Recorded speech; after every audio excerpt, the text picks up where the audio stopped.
Let's talk some Texas Tech recruiting because the Red Raiders are in the midst of their best season ever, currently sitting at 12-1, Big 12 champs in blowout fashion. We watched that on Saturday night, and now sitting at number 4 in the playoff seedings with a week 1 bye. Texas Tech is sitting right where they want to be. We're going to break it down in this video with Sam Spiegelman, but first, Texas Tech fans, do me a favor.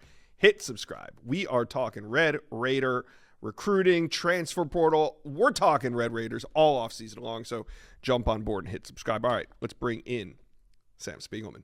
Sam, who's responsible? I want to know who in Lubbock is responsible for building this monster. Yeah, you have to credit the general manager, James Blanchard. We spoke to him in the middle of the season, in the middle of this chase for the Big 12 championship, their first ever. And he said it was a dream to be able to get to recruit the best players in the country and go head to head with Texas and Ohio State and Alabama for the best of the best. And over the years, we've seen Texas Tech find those diamonds in the rough and transform them into NFL draft picks. Yeah. We've seen them recruit really well. They called it real relationships at a certain point in the process. And now we're seeing with some NIL backing that a general manager who can scout talent and build relationships and go into different parts of the country, different parts of Texas, parts unknown, and find talent, they can win some championships. And this team is a blend of all of that, from Jacob Rodriguez, who is one of those great evals by James Blanchard, to David Bailey, who wasn't having success at Stanford. They went out, spent money in the portal to bring him in, and he's been absolutely prolific, rushing the quarterback off the edge. We're seeing just a fantastic combination of good coaching, great evaluations, and returns on investment in Lubbock, and that is what the secret to the sauce is in West Texas right now. Yeah, and I feel like they kind of got this traction with crushing the portal.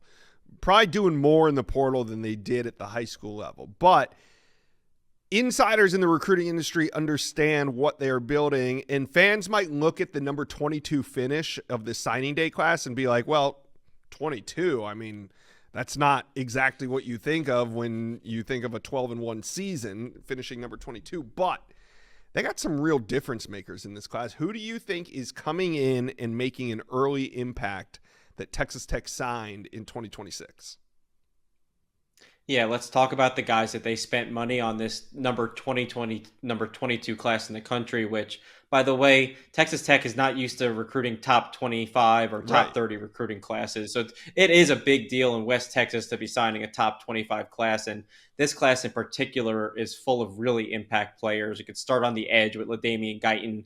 South Georgia beat out Georgia and South Carolina for this dynamic defensive lineman that can play multiple positions and add to that pass rush that has been so ferocious this entire season.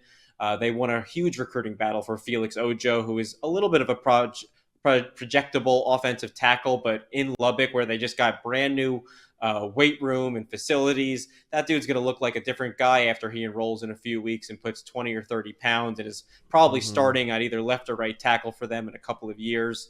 And then guys like Donovan Webb, guys that he was coveted by Ohio State, LSU, Michigan, some of the top schools looking for dynamic safeties in the country. Donovan Webb chooses Texas Tech and is one of those, in-state guys that just was infatuated with the direction of this program.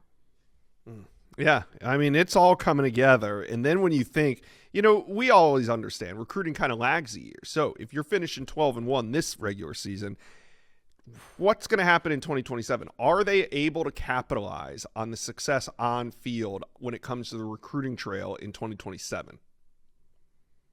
They already are. They have the number one class in the country. They have a commitment from the number one player in the country who, I don't know if you want to say it's a coincidence, but is from the same high school that Joey McGuire won high school state championships at.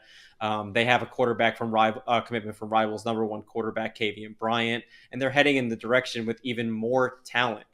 They're the favorites for elite wide receiver Julian Caldwell. I have predictions in for top 10 offensive lineman Peyton Miller to wind up playing in Lubbock. They're in a great spot with George Toya, one of the best defensive linemen in the country. Could potentially pair him with K. Adrian Redmond and Jalen Brewster, who are already committed. And they're the favorite to land a top 10 cornerback, Jerry Outhouse from Dallas, who is also coveted by schools like Oklahoma and Georgia, but is famously leaning toward the Red Raiders right now. All right, so there it is. I mean, finished number 22, but currently with the number 1 class in 2027. And we're not even that early when it comes to 2027 recruiting. I mean, 2027 is here. It's been here. So Texas Tech has a real shot at finishing number 1. All right, Sam, thanks for dropping by the Inside Scoop today.